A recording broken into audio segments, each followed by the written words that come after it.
Hari ini kita akan membicarakan keris di Ponorogo. Ya, keris yang konon dikembalikan pada bulan Maret 2020. Dan keris itu sudah lama dicari, katanya, oleh Belanda, dan ditemukan kembali di Museum for Ethnography, Ethnographic Museum di Leiden, ya.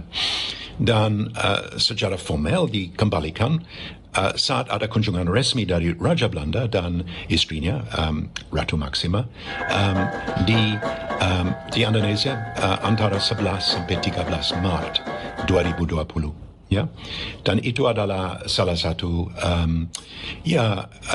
berita yang menghebohkan, berita yang sudah lama dinanti-nanti dan pada akhirnya terjadi. Ya, tapi ada banyak pertanyaan dan di dalam video ini kita akan menyimak apa sebenarnya seluk-beluk dari sejarah keris Kanjeng Kyai Bondoyodo dari Sang Pangeran dan apa sebenarnya nasib untuk keris itu. Sebelum kita membahas Kanjeng Kyai Bondoyodo, pertama apa sebenarnya nasib dan latar belakang dari keris yang dikembalikan oleh Belanda, ya, pada bulan Maret 2020. Sebab itu banyak diragukan oleh ahli keris Indonesia seperti Pak Fadlizon, ketua dari Perserikatan Perkerisan Nasional Indonesia.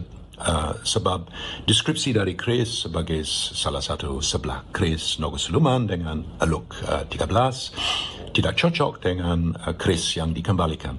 Keris yang dikembalikan ada elok 11, hanya 11 elok di dalam dia punya blade, ya, dan itu sama sekali tidak cocok dengan apa yang digembor-gemborkan. Apalagi tidak mungkin itu adalah keris Pusaka Ageng dari Diponegoro, ya. Sebab nasib dari keris Pusaka Ageng lain sama sekali, ya. Itu tidak diringkus di dalam salah satu koleksi Belanda seperti Nogosuluman itu yang dikembalikan, dan itu dibawa oleh Diponegoro dalam pengasingan ke Manado, ya. Jadi ada dua keris yang berbeda. Keris yang asli di Ponorogo yang namanya Kanjeng Kyai Bondoyodo dan keris yang dikembalikan Belanda yang namanya Kyai Nogosuluman. Jadi ini adalah dua sosok yang berbeda, dua keris yang berbeda, bumi dan langit berbeda, ya. Dan dengan mengikuti sejarah dari dua-duanya, kita bisa menyimak salah satu aspek dari sejarah di Ponorogo yang cukup menarik sekali. Jadi Kanjeng Kyai Nogosuluman ini apa sebenarnya? Ya, menurut saya keris itu adalah bagian dari koleksi di Ponorogo, bukan pusaka, bukan Kanjeng Kyai atau Kanjeng Kyai Ageng seperti Bondoyodo, ya, tapi koleksi Sang Pangeran. Dan keris itu diberi kepada salah satu perwira kunci Belanda, ya. Itu adalah Kolonel Jan Baptist Clarence yang ditugaskan oleh de Kock untuk membuka negosiasi dengan Diponegoro di Banyumas, di Ramo Kamal pada 16 Februari 1830, dan untuk membujuk Diponegoro untuk datang, untuk percaya. Dia bilang, dia tulis di dalam babatnya tentang Clarence, ingkang tias langkung pita jengipun, seorang yang punya hati yang murni, yang bisa dipercaya dengan penuh hati dan bisa diikuti, ya. Jadi Diponegoro percaya kepada Clarence waktu dia menjanjikan secara lisan bahwa seumpamanya negosiasi dengan de Kock di Magelang tidak diperkenankan di hati, dia bisa kembali kepada Banyumas, ya. Dan dia datang dengan penuh percaya kepada Clarence, dan pertemuan di Remo Kamal membuka jalan bahwa Diponegoro ikut ke Menore, tinggal di Menore 10 hari antara 23 Februari sampai 8 Maret, ya. Waktu dia pergi dari Menore sampai ke Magelang untuk bertemu de Kock. Ini masih suasana bulan puasa, ya. dan waktu bulan puasa sesudah hari Lebaran datang, Diponegoro datang untuk halal bihalal dengan dekok dan ditangkap di Makalang. Ya. Tapi sejarah dari Kris itu, Nogo Siluman, konon, tapi Nogo Sastro sesungguhnya, adalah satu sejarah yang menarik. Sebab menurut saya itu adalah satu tanda kepercayaan dari pihak Diponegoro yang mengunci salah satu perjanjian antara dua pria, dua satria. Ya, satu dari pihak Belanda, satu dari pihak Jawa, dan perjanjian lisan yang dibuat oleh Clarence kepada Diponegoro adalah salah satu perjanjian yang mutlak, yang benar, yang dari satu hati yang murni, dan kris yang diberi oleh Diponegoro adalah salah satu tanda kepercayaan antara dua pria agung, ya, dua orang satria itu di Ramo Kamal.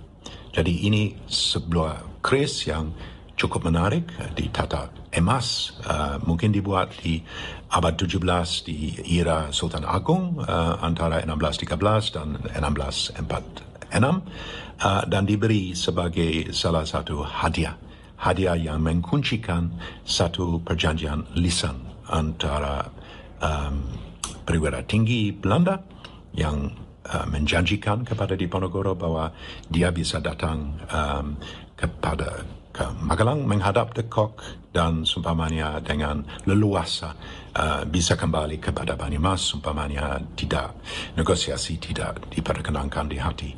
Dan kita semua tahu apa yang terjadi pada 28 Maret hari Minggu, waktu dia halal bihalal dengan dekok dan secara pengkhianat ditangkap dan dibawa ke Semarang dan ke Batavia, lantas ke pengasingan. Ya.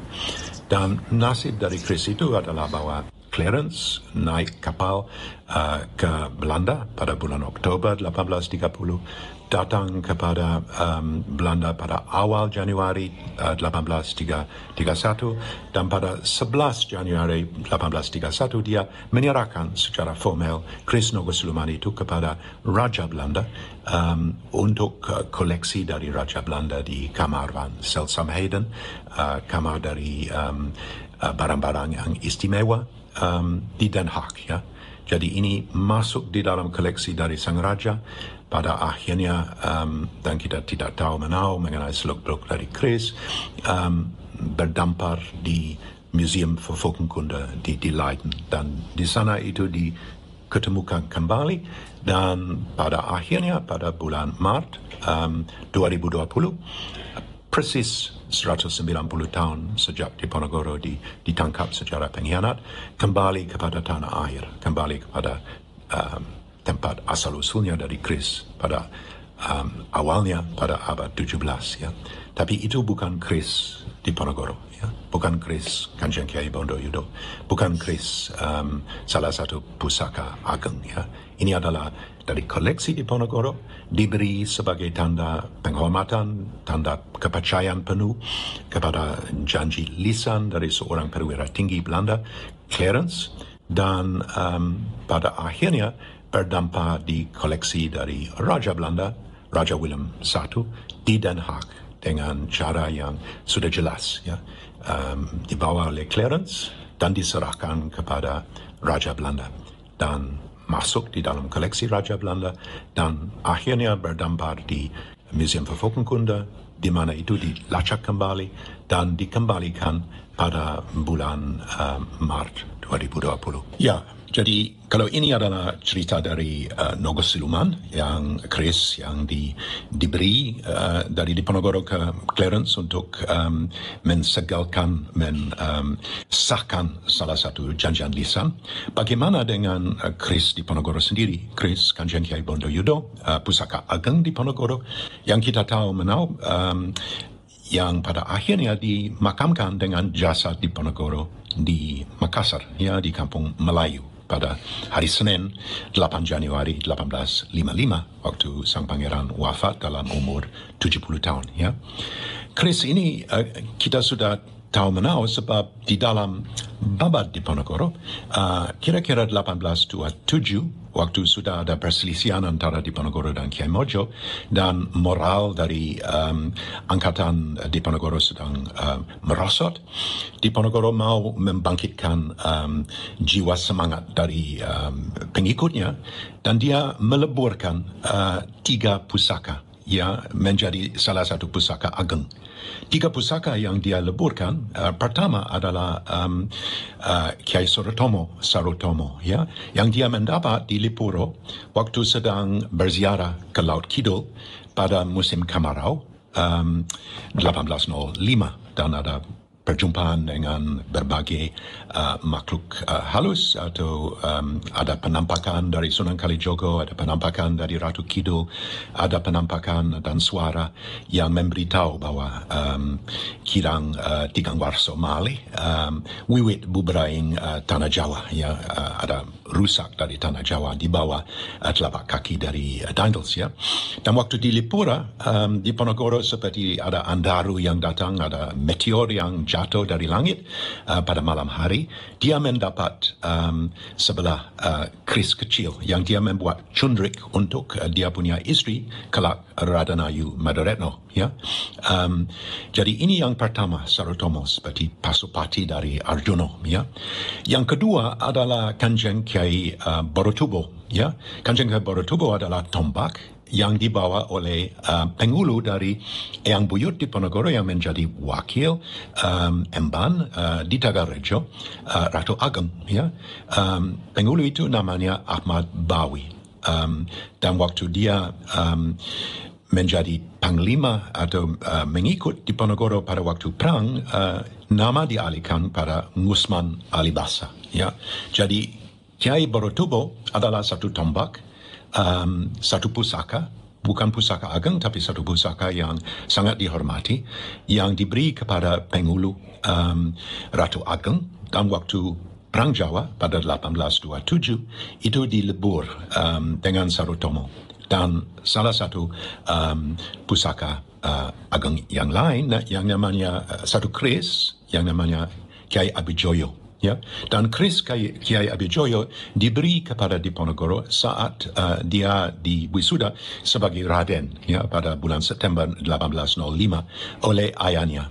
Atau kalau tidak pada saat itu, waktu dia diangkat sebagai pangeran pada bulan Juli 1812 sesudah keraton ditaklukkan oleh Inggris dan ayah Diponegoro naik takhta sebagai Sultan ketiga, keris itu diserahkan kepada Diponegoro, ya.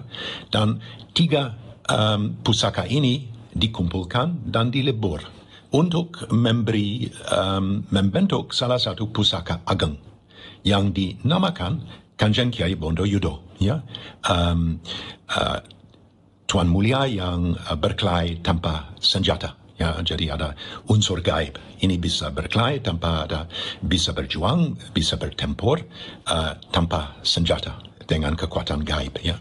Dan keris itu dibawa di muka, di hadapan Diponegoro oleh Raden Tumenggung Martonegoro, satu bahasa muda Diponegoro, saat Diponegoro sedang berjalan dari Metese sampai ke residen lama di Magelang untuk berhadapan dengan Dekok pada hari Minggu yang fatal 28 Maret untuk menolak Boyo, ya, untuk melindungi Diponegoro, ya.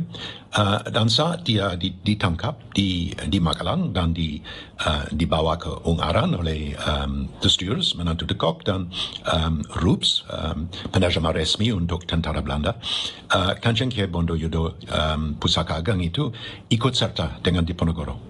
Dan kita bisa lihat pusaka ageng itu di Sabuk Cinde Diponegoro saat Bik, Adrianus Johannes Bik, Jan Bik, membuat sketsa yang tersohor sekali dari Diponegoro saat beliau ada dengan 19 pengikutnya di Stadthaus, di sekarang Museum Sejarah Jakarta, pada bulan April 1830, ujung dari bulan April 1830, waktu Bik membuat sketsa Diponegoro dengan semua kebesaran, dengan serban dan baju kokok dan jubah dan ya sabuk cinde dan keris. Jadi kita bisa lihat itu dengan jelas.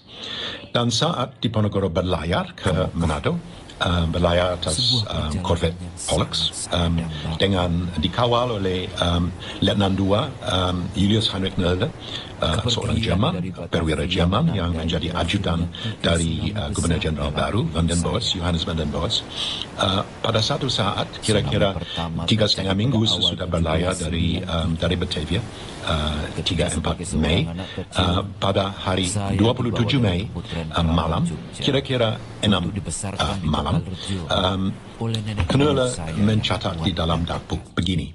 Ya, di malam hari pada pukul 6 Diponegoro meletakkan sebelah keris yang amat cantik dan mahal di tangan saya dan mengucapkan kata-kata berikutnya.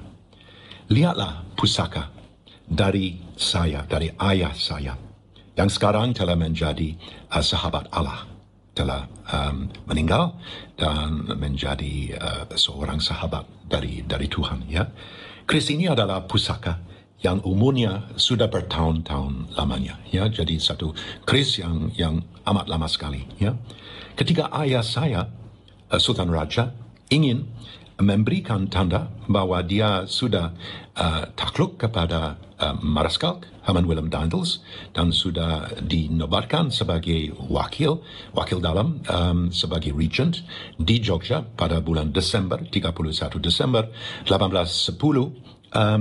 Dia menyerahkan keris ini ke tangan Daendels. Dan Daendels, menurut Diponegoro, mengembalikannya keris ini sebab dia tahu menau bahwa ini adalah keris suci dan bahwa ayah saya adalah teman sejati Belanda. Ya, jadi ini adalah salah satu deskripsi di atas kapal korvet Pollux, dan ini membawa salah satu pandangan konon dari Kanjeng Kiai Abijoyo, tapi Abijoyo kita kenal sudah dilebur dengan Borotubo, tombak, dan Sarotomo, keris, salah satu cundrik, ya, untuk membuat salah satu pusaka ageng pada 1827. Sayang dari keris ini, Kanjeng Kiai Bondoyodo, kita tidak tahu menau apa, ya, bagaimana dapur, apakah ini Nogo Siluman atau Nogo Sosro atau Nogo Raja, bagaimana, ya, kita tidak tahu. Kita tahu dari luar ada Warongko dan ada Gayaman Jogja, ya, dan kita tahu bahwa di Manado waktu Diponegoro mendekam kira-kira 3 tahun di Fort New Amsterdam sebelum dipindah ke Makassar pada bulan Juni 1833, dia pergi ke pasar di Manado dan dengan uang yang cukup besar, kira-kira 100 gulden, dia membeli satu kandelan, ya, salah satu tata emas untuk warongko, untuk sheath dari keris, ya, dan dia beli ini di pasar, dan dia pergi sendiri dengan, katanya ada konon dia dicaci maki di pasar, dan dia punya tongkat ziarah dengan beliau, dan dia lempar tongkat ziarah, tongkat ajaib ke bawah, dan semua pasar goyang, ya, seperti ada gempa bumi, ya. Dan ini diceritakan kepada saya waktu saya pergi ke Makassar dan ke Manado pada September 1872, waktu sedang membuat penelitian, ya, awal untuk buku saya, ya, The Power of Prophecy, Kuasa Ramalan, ya.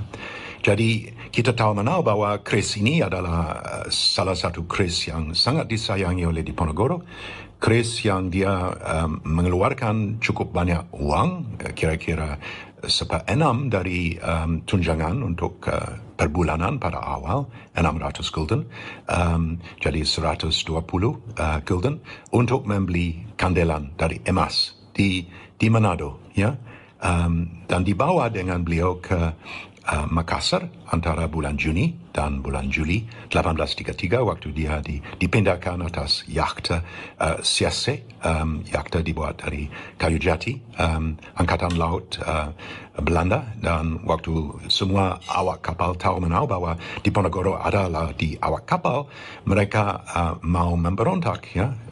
Dan di dalam Radvan India ada satu diskusi bahwa sumpamanya Diponegoro harus dipindahkan lagi ke lain tempat, ke tempat seperti Maros atau tempat yang lebih jauh melalui laut ke ujung dari Sulawesi. Jangan dipindahkan lagi kepada salah satu kapal perang, harus pakai kapal biasa. Dan harus melindungi awak kapal dari tahu menau siapa sosok di antara mereka, ya. Jadi walaupun dia sudah diasingkan 3 tahun, waktu dia dipindahkan dari Manado ke Makassar pada bulan Juni-Juli 1833, antara 20 Juni dan 11 Juli, dari Manado ke Makassar, ada sesuatu dampak yang sangat kurang nyaman bagi Belanda, bahwa dia banyak awak kapal tidak pangling, sudah tahu siapa diri Diponegoro, ya. Jadi ini adalah sejarah dari Chris, dan waktu Diponegoro mulai menyiapkan Pelawaning Mati sudah dibuka oleh beliau, dan waktu dia sedang menyiapkan diri untuk kematian sebagai seorang guru tasawuf di Makassar, dia memberi beberapa instruksi, ya. Dia mendekati Belanda dan membujuk Belanda untuk membuat satu villa di Kampung Melayu untuk janda Radanayu Redningsih dan keluarga. Waktu wafat pangeran, dia mau menghubungi dia punya anak seperti Pangeran Diponegoro Muda yang saat itu baru dipindahkan 1851 dari Sumeneb ke Ambon, dan mau seperti mulai berpisah dengan dunia fana ini, ya, untuk menghadap ke akhirat, ya, di ambang pintu akhirat. Dan salah satu pesan yang sangat menarik sekali dan sebenarnya berbilang masa, ya, adalah pesan bahwa Kanjeng Kyai Bondoyodo jangan diwariskan kepada siapapun, ya, putra, cucu. Tidak ada menurut Diponegoro yang layak menerima salah satu bukti yang begitu secara gaib dan secara batinnya begitu berat, ya. Tidak ada yang bisa meneruskan tugas Diponegoro. Dia tidak mau membuat satu dinasti, ya. Jadi ini berbilang masa, berbilang langsung kepada Presiden Jokowi, berbilang langsung kepada siapapun bahwa itu tidak layak membuat salah satu dinasti, ya. Jadi ini disuruh oleh Diponegoro untuk dipendamkan dengan jasadnya, dan memang dipendamkan dengan jasad di Kampung Melayu dekat pusaran dari Raden Masar Kumo, anak kedua yang mendahului beliau, ya. Lahir Raden Masar Kumo di Makassar 1834 dari Radanayu Redningsih, dan meninggal mendadak waktu masih 13 tahun di Makassar 1849. Kita tidak tahu mengapa meninggal dengan mendadak, tapi ternyata dia mendahului pangeran, dia mendahului ayahnya, dan ini sebab waktu Diponegoro mau menyiapkan diri di pintu akhirat untuk mengatur keluarga, mengatur bagaimana dia akan di mana dia akan dimakamkan. Dia menyuruh Belanda, menyuruh keluarga untuk memberi tempat bagi beliau di Kampung Melayu dekat pusaran dari Raden Masar Kumo. Dan ini yang terjadi, ya. Jadi tidak ada dinasti, tidak ada warisan gaib kepada keluarga. Ada salah satu tugas yang titik tamat, ya. Wis sampun, Dharma sudah selesai sebagai samurai terakhir, dan dia dimakamkan di Makassar sampai sekarang. Dan dia punya pesan juga kepada Gubernur Celebes, ya, De Perez, Gubernur Militer dan Sivil Celebes, bahwa sekarang kampung halaman beliau sudah menjadi Makassar. Di kota ini juga ada makam Pangeran Diponegoro yang dibuang dari daerah asalnya, dan tidak ada salahnya kita berpikir apakah tidak di alam merdeka, tentunya dengan seizin rakyat Sulawesi Selatan, apa tidak ada baiknya kita kembalikan kembalikan makamnya Pangeran Diponegoro ke kampung halamannya lagi. Perlu kita pikirkan. Dia tidak mau bahwa jasad dan Kanjeng Kiai Bondoyudo dipindahkan dari Makassar kembali kepada Pulau Jawa. Jadi ini pesan kepada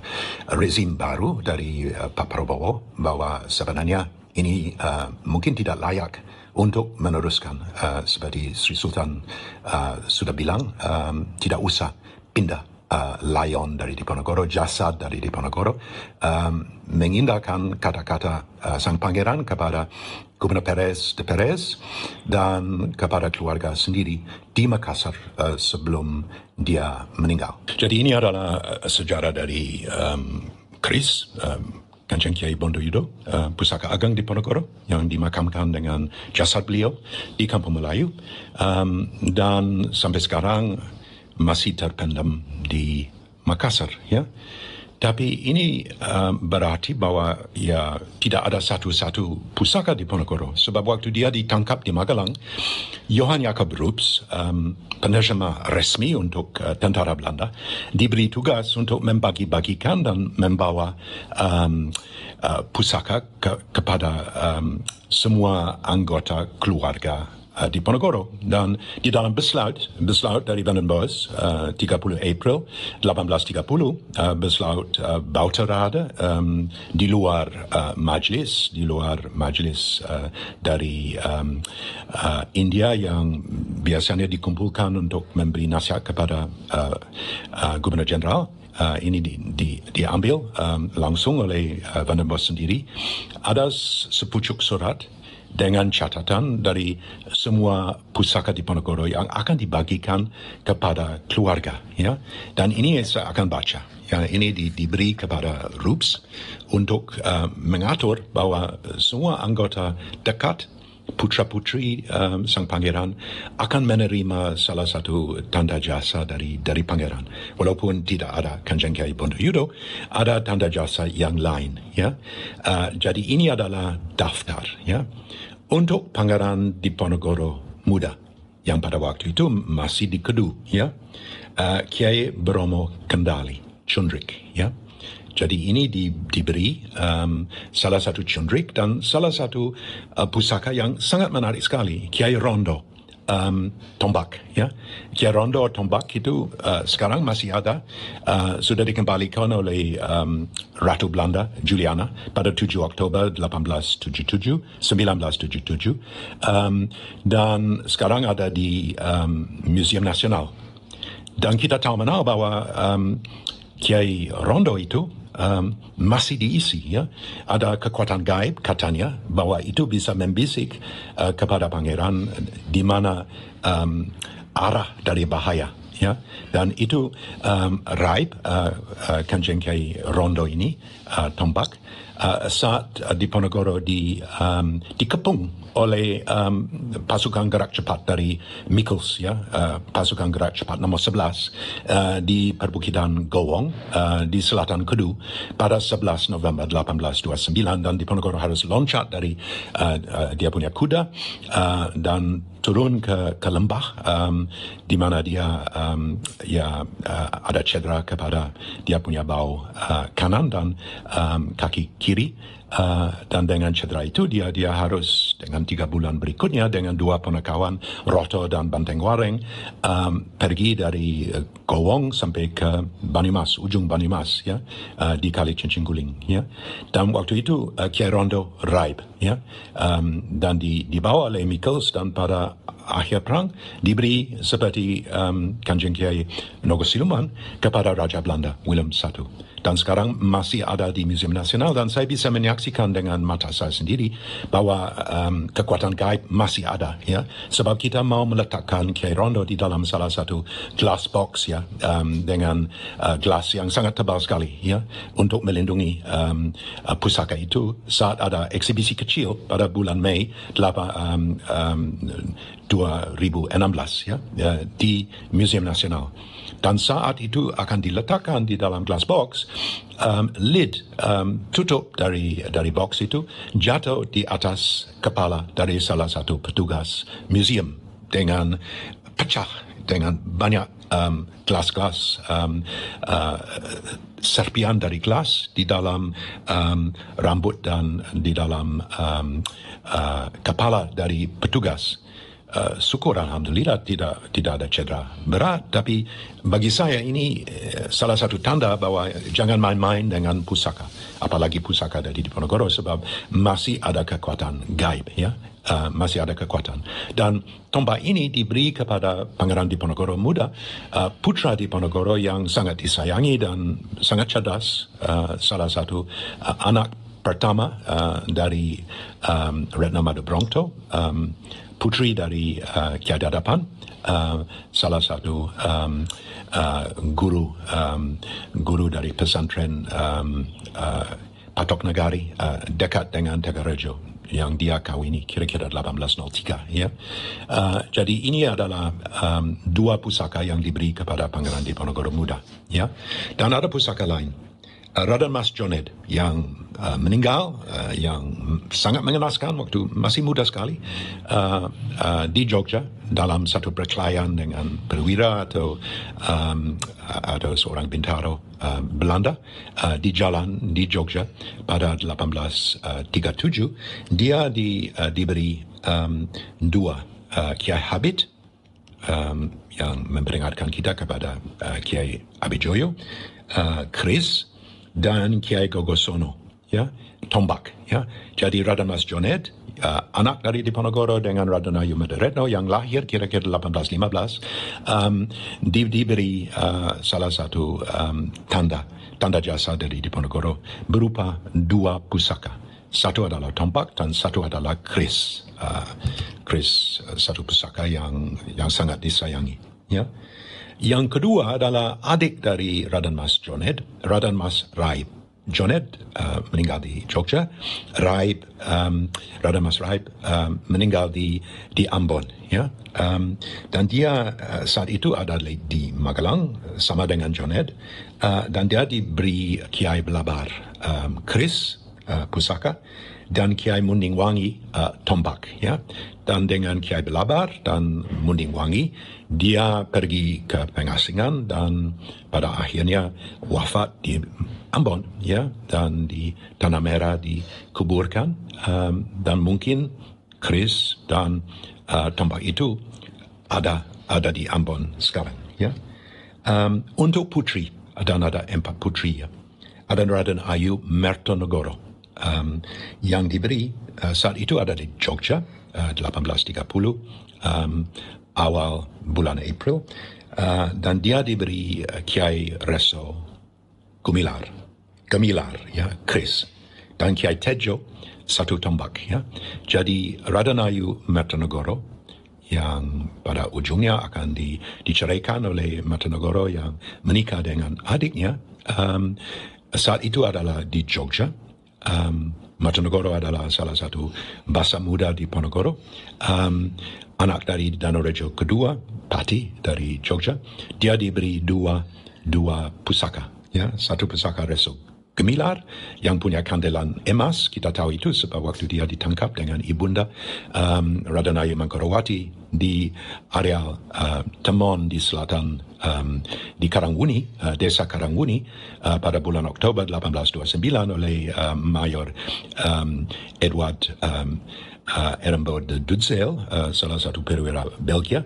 Dia catat di dalam dagboek bahwa dia mendapat kesempatan untuk ambil kris itu, Kiai Reso Gemilar, ya, satu cundrik, satu kris kecil yang sangat cantik sekali katanya Ehrenburg, ya. Tapi dibiarkan supaya ya Raden Ayu bisa membawa kris itu di dalam kediaman di Jogja, ya. Raden Ayu Joyokusumo yang sebenarnya janda, Raden Ayu Gusti, janda dari anak dari ahli siasat di Ponorogo Joyokusumo I, yang tewas dengan dua anaknya, Atmokusumo dan Joyokusumo kedua, di Sengir, di Bukit Barisan antara Kulon Progo dan Bagalen pada 21 September 1829 disergap oleh pasukan Manado, disergap oleh pasukan yang dikomando oleh Resudiwirio yang belakangan akan menjadi bupati pertama awal perdana dari Purworejo dengan namanya Cokronegoro satu, menjabat bupati antara 1831 waktu Purworejo didirikan bulan Februari sampai wafat sampai pensiun 1856 dan wafat 1862 ya. Jadi ini Joyokusumo kedua, janda dari Joyokusumo kedua, punya keris dan punya tombak, Kiai Hatim dan Kiai Simo. Raden Ajeng Impun ya, putri yang bungsu dengan Raden Ajeng Muntang, dua-duanya diberi tombak ya. Untuk Impun diberi Kiai Dipoyono tombak, dan untuk Raden Ajeng Muntang Kiai Bandung ya. Jadi Kiai Bandung dan Kiai Dipoyono dua-duanya adalah tombak dan diberi kepada Muntang dan Impun, putri bungsu dari Diponegoro. Waktu saat itu mereka ada di Magelang ya, sebab kumpul keluarga Diponegoro saat Diponegoro ada di Matese, dan salah satu yang kumpul adalah anak beliau, Joned Raib, dan juga Raden Mas Raib, dan juga ya Impun dan Muntang ya. Dan untuk Diponegoro sendiri di dalam catatan Kanjeng Kiai Bondoyudo ya. Ini catatan dari RUPS ya.